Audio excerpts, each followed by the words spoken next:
Մի կրոնավոր աղջիկ անպայման ցանկանում էր փրկված լինել, սակայն չէր ուզում բաց թողնել աշխարհիկ հաճույքները,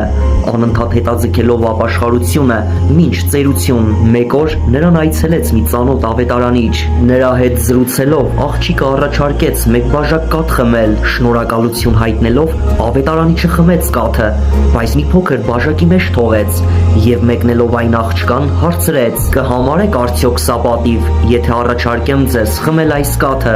«Իհարկե ոչ, բայց սա հենց այն է, ինչ դուք անում եք Աստծու հանդեպ, քանի երիտասարդ եք, առողջ եւ ուժեղ, դուք նախընտրում եք ապրել ձեր կյանքի հաճույքների համար, իսկ երբ ծերանաք, ձեր կյանքի խղճուկ մնացորդը ուզում եք բերել Աստծու առաջ, միայն թե կընդունի նա արդյոք, տեսնելով ձեր խորամանկությունը»։ Հետո նա տվեց բաժակը եւ հրաժեշտ տալով հեռացավ։ Աղջիկը մնաց կանգնած իր մտածմունքների մեջ։ Նա ամաչեց եւ վախեցավ Տիրոջ առջև։ Աղջիկը վճռականորեն որոշեց ընծայվել Աստծուն երիտասարդ տարիքում, նրան տալով իր կյանքը, ոչ թե կյանքի մնացորդը։